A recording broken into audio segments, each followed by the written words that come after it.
is a key element in the nucleic acid like DNA and RNA. DNA और RNA के बनने में nitrogen की बहुत इंपॉर्टेंट रोल होता है, इसलिए नाइट्रोजन बहुत ज़्यादा जरूरी होता है. Which are the most important of all biological molecule.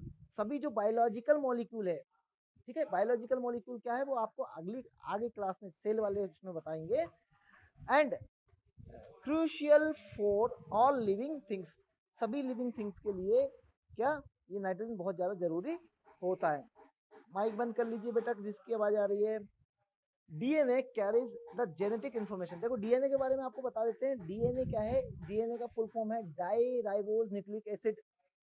और आरएनए का फुल फॉर्म क्या है? Ribose nucleic acid. तो ये डीएनए और आरएनए कहाँ होते हैं? किसी सेल के न्यूक्लियस के अंदर होते हैं. और ये क्या करते हैं? जेनेटिक इंफॉर्मेशन की कोडिंग लिए हुए होते हैं. ये भी अपन सेल चैप्टर में ज्यादा डिस्कस करेंगे. तो इससे क्या होता है? देखो आपको कहा जाता होगा ना कि आपकी शक्ल, आपका चेहरा आपकी मम्मी या आपके पापा जैसे दिखता है.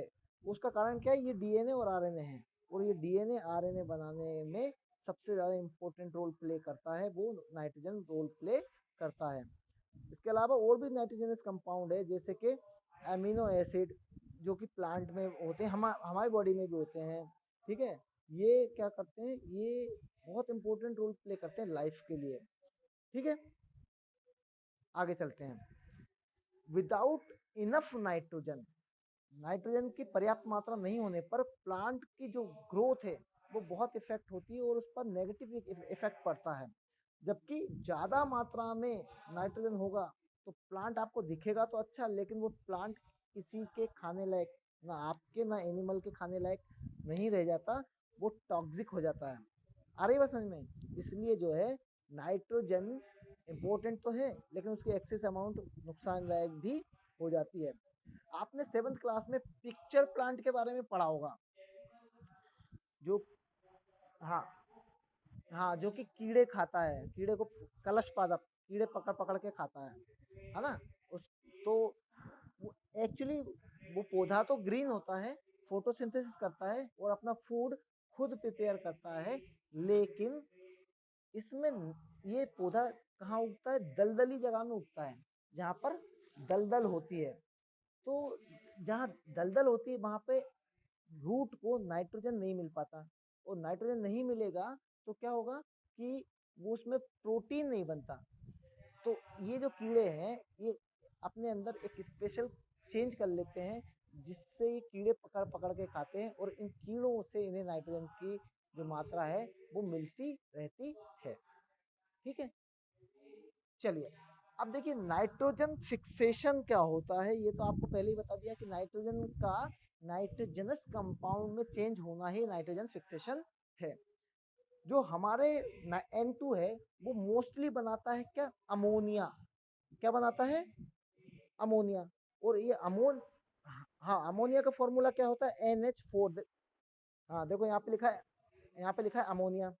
अमोनिया का फॉर्मूला है NH4. ठीक है, ये जब नाइट्रोजन फिक्सेशन होता है तो ये अमोनिया काय में चेंज होता है? नाइट्रेट में चेंज होता है. काय में? नाइट्रेट, है ना. और हाँ तो उसके बीच में नाइट्राइट बनता है N2 और 2 के बाद में देखो माइनस लगा हुआ है तो NO2 माइनस, ये क्या है? नाइट्राइट है.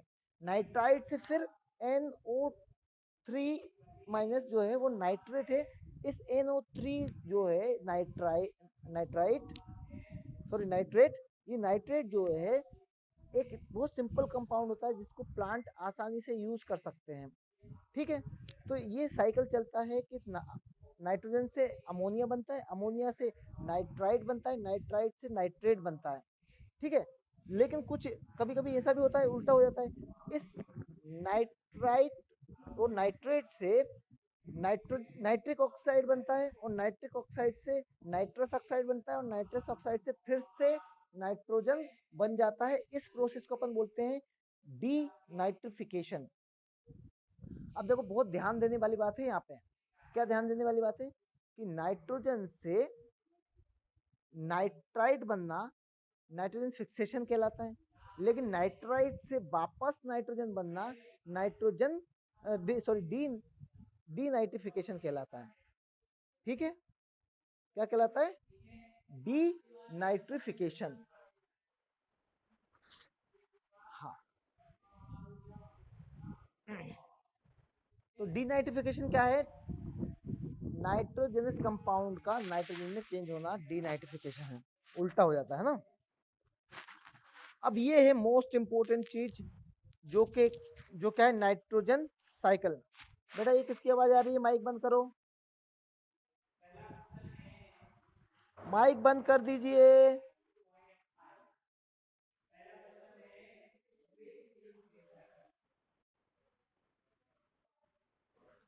बुक में आपके अलग होगा।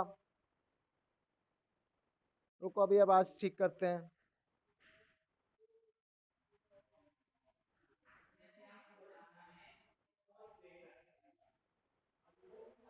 अभी बंद कर देते हैं इनकी आवाज।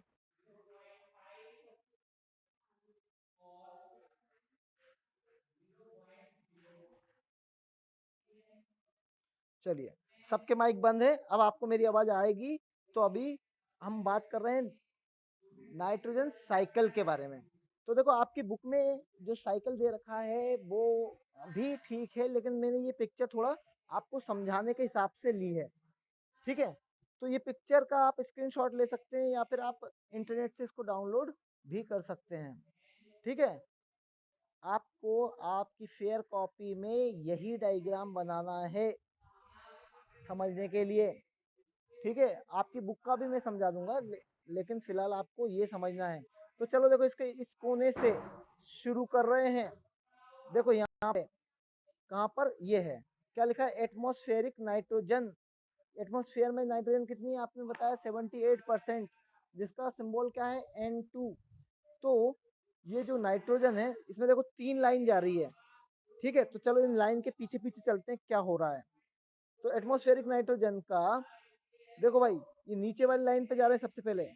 तो क्लाउड में क्या होता है, दो बादल आपस में टकराते हैं तो बिजली चमकती है, और कभी कभी बहुत जोर से बिजली चमकती है जो कि जमीन पर भी आती है, आपने देखा होगा, है ना?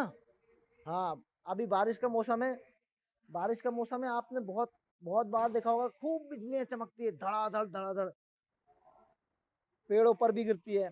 तो क्या होता है, ये बिजली यहाँ जब चमकती है तो बहुत ज्यादा मात्रा में गर्मी पैदा करती, हीट, बहुत हाई वोल्टेज की बिजली होती है, तो इसमें बहुत ज्यादा गर्मी पैदा होती है। उससे हवा में जो नाइट्रोजन होता है वो सीधे नाइट्रेट में चेंज होता है। वो कहाँ आ जाता है? देखो ये यहाँ पे आ जाता है, कहाँ? सॉइल में। अमोनिया में चेंज होता है, और काय में? सॉइल में आ जाता है, और सॉइल में अमोनिया काय में चेंज हो जाता है? नाइट्राइट में, जो मैंने बताया। ठीक है, तो ये हो गया नाइट्रोजन फिक्सेशन। किसमें? देखो भाई क्या हुआ, अपन कहाँ से चले थे? ये पिंक वाला जो अपना क्लाउड है वहां से चले थे, तो यहाँ पे बिजली चमक रही है, यहाँ पे आ गए, और यहाँ से नाइट्रोजन जो है सीधे अमोनिया में चेंज होकर सॉइल में आ गया, जो कि नाइट्रेट में चेंज हो जाएगा यहाँ पे। ठीक है, आगे चले ये एक तरीके का नाइट्रोजन फिक्सेशन होगा जिसको अपन बोल रहे हैं, क्योंकि ये एटमॉस्फेयर में हो रहा है। एटमॉस्फेयर की एयर में एटमॉस्फेयर की एक्टिविटी के कारण हो रहा है, लाइटनिंग के कारण हो रहा है, इसलिए अपन इसको बोल रहे हैं एटमॉस्फेरिक फिक्सेशन। ये नीचे वाली लाइन। अब देखो, अब बीच वाली लाइन में चलेंगे। कौन सी बीच वाली? ये दिख रही है बीच वाली लाइन, एटमॉस्फेरिक नाइट्रोजन, ये बीच वाली लाइन। चलो इसके पीछे पीछे पीछे पीछे जा रहे हैं इसके। देखो कहाँ गया ये? प्लांट के ऊपर। तो ये प्लांट देखो, प्लांट की जड़ भी बताई है, और इस प्लांट की जड़ में आप ध्यान से देखोगे तो गांठें दिख रही है। तो देखो, आपने चने का पौधा उखाड़ के कभी देखा होगा, दाल का पौधा कभी उखाड़ के देखा होगा, तो आपने उसकी जड़ में गांठें देखी होगी, उसकी जड़ में बहुत सारी गांठें होती है। देखा है किसी ने? हाँ, तो आपने उसकी जो गांठें हैं उसमें आपने पढ़ा है, या अब नहीं पढ़ा तो अब बता देता हूँ कि इन गांठों के अंदर एक बैक्टीरिया रहता है जिसका नाम है राइजोबियम। क्या नाम है?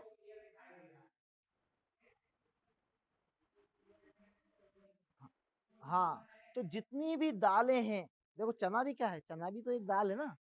जितनी भी दालें हैं, इन सभी इन सभी दालों में क्या होता है, इन सभी दालों की जाति को अपन बोलते हैं लेग्यूमिनस। क्या बोलते हैं? लेग्यूमिनस। हाँ, लेग्यूमिनस। तो ये जो लेग्यूमिनस लेग्यूमिनस प्लांट है, इनकी स्पीसीज में क्या होती है, जड़ों में गांठ होती है, और हर लेग्यूमिनस प्लांट की गांठ के अंदर बैक्टीरिया होता है जिसका नाम है राइजोबियम। ये एटमॉस्फेयर से नाइट्रोजन को लेता है और उसको नाइट्रेट में चेंज कर देता है, तो क्या हो जाता है, नाइट्रोजन फिक्सेशन हो जाता है। अब क्योंकि इसमें माइक्रो ऑर्गेनिज्म यानी बैक्टीरिया शामिल है, और बैक्टीरिया कैसा है, लिविंग है, इसलिए अपन इसको बोलते हैं बायोलॉजिकल फिक्सेशन। दूसरा टाइप का फिक्सेशन हुआ कौन सा, बायोलॉजिकल फिक्सेशन, और ये सीधे अमोनिया बनाता है जो सॉइल में चला जाता है। हाँ, वेरी गुड। ठीक है, अब तीसरी लाइन के पीछे चलते हैं। तो कहाँ गई भैया तीसरी लाइन, ये सबसे ऊपर वाली एटमॉस्फेरिक नाइट्रोजन, है ना। फिर इसके पीछे पीछे पीछे गए, कहाँ आ गई ये लाइन, ये आ गई सीधे nitrogen fixing bacteria in the soil. मतलब कुछ बैक्टीरिया सॉइल के अंदर भी होते हैं, जैसे ब्लू ग्रीन एल्गी। क्या नाम है, ब्लू ग्रीन एल्गी। तो ब्लू ग्रीन, हाँ, हाँ, ये सॉइल के अंदर होती है, जो एटमॉस्फेयर से नाइट्रोजन को सीधे नाइट अमोनिया में चेंज कर देती है। ठीक है, इसमें industrial fixation, blue green algae. हाँ, देखो, एक एटमॉस्फेयर में एक और घटना होती है, पीछे देखो आपको दिखाई दे रहा है, वॉल्केनो इरिप्शन हुआ है, वॉल्केनो फट रहा है ना। तो जब ये वॉल्केनो फटता है तो बहुत सारी अमोनिया गैस निकलती है। कौन सी गैस निकलती है, अमोनिया गैस, जो पानी में घुल के कहाँ आ जाती, हाँ, पानी में घुल के ये कहाँ आ जाती, हाँ, ये पानी में घुल के कहाँ आ जाती है, सॉइल में। तो ये सारे सारे जो तरीके हैं उनसे अमोनिया कहाँ आ गया, सॉइल में। इसको अपन बोलते हैं अमोनिफिकेशन। नहीं, चलिए इसको, अमोनिफिकेशन अलग है, मैं अभी अभी बताऊंगा, अभी बताऊंगा। देखो, अमोनिया जो है वो कहाँ है, सॉइल में। अब यहाँ पर क्या होगा, नाइट्रिफिकेशन होगा, और अच्छा, यहाँ पर क्या होगा, नाइट्रिफिकेशन होगा, और आ, आ, इस नाइट्रोजन का नाइट्राइट में चेंज हो जाएगा, नाइट्रेट में चेंज हो जाएगा, है ना। देखो भाई, अमोनिया सॉइल में क्या हो रहा है, नाइट्रेट में चेंज हो रहा है, और यहाँ पे नाइट्रिफिकेशन हो रहा है। फिर क्या बन गया, नाइट्राइट्स। अब ये नाइट्राइट जो है सीधे प्लांट के थ्रू इस्तेमाल कर लिए जाएंगे। ये देखो, यहाँ से ये ग्रीन लाइन जा रही है, और ये प्लांट इसको इस्तेमाल कर ले रहा है। ठीक है, अब ये प्लांट जो है, ये प्लांट ने अपना यूज किया और प्रोटीन बनाया, और जो भी कुछ उसने अपना फूड सिंथेसिस किया, फिर इस प्लांट को कौन खाता है, हर्बीवोर्स एनिमल खाएंगे। हर्बीवोर्स मतलब कि, हाँ, यहाँ पे बकरी दे रखा है, हर्बीवोर्स, जो कि प्लांट खाते हैं। हाँ, देखो, जो भी एनिमल खाएंगे, वो एनिमल क्या करेंगे, एक्सक्रीट करेंगे, गोबर करेंगे, है ना, अपना वेस्ट निकालेंगे, यूरिन करेंगे। उसमें भी कुछ मात्रा क्या होगी, अमोनिया की होगी, या नाइट्रोजनस कंपाउंड की होगी। वो डीकम्पोज होके, या फिर ये बकरी कभी ना कभी इस हर्बीवोरस एनिमल की क्या होगी, डेथ होगी, है ना, मरेगा, मर जाएगा। तो क्या होगा, डेथ एनिमल और प्लांट, और फिर जो यूरिन है या जो एक्सक्रीट है उसका, वो सब डिकम्पोज हो जाते हैं, और इसको बोलते हैं अमोनिफिकेशन। और ये अमोनिफिकेशन के थ्रू वापस से अमोनिया कहाँ आ जाता है, सॉइल में आ जाता है। ठीक है, अब क्या होता है, ये अमोनिया जो सॉइल में आ गया, कुछ तो क्या हो गया, नाइट्रोजन फिक्सेशन के कारण कहाँ होता है, वापस से प्लांट में चला जाता है। और कुछ क्या होता है, डीनाइट्रिफिकेशन। देखो, यहाँ से आगे चलते हैं। ये नाइट्रेट जो है वो डीनाइट्रिफिकेशन के थ्रू वापस से नाइट्रोजनस कंपाउंड से नाइट्रोजन में चेंज हो जाता है, और कहाँ आ जाता है, एटमॉस्फेयर में आ जाता है। ठीक है, कहाँ आ जाता है, एटमॉस्फेयर में आ जाता है। तो इस तरीके से ये साइकिल चलता रहता है। नाइट्रोजन एटमॉस्फेयर से आता है, सॉइल में आता है, सॉइल से प्लांट में आता है, प्लांट से एनिमल में आता है, एनिमल से वापस सॉइल में आता है, सॉइल से वापस एटमॉस्फेयर में आ जाता है और ये साइकिल चलता रहता है। आ रही बात समझ में? हाँ हाँ, इस रिसाइकिल, तो ये है, ये पूरा क्या कहलाता है, नाइट्रोजन साइकिल। समझ में आया आपको? समझ में आया? देखो इसमें, इसमें जो लाल वाली लाइन दिखा रही है वो ह्यूमन एक्टिविटीज दिखा रही है, जो लाल वाली जितनी भी लाइन है वो सब ह्यूमन एक्टिविटीज हैं, जबकि ग्रीन वाली नेचुरल एक्टिविटीज हैं। ठीक है। अब आपको मैं आपकी बुक का भी जो नाइट्रोजन साइकिल है वो समझा देता हूँ।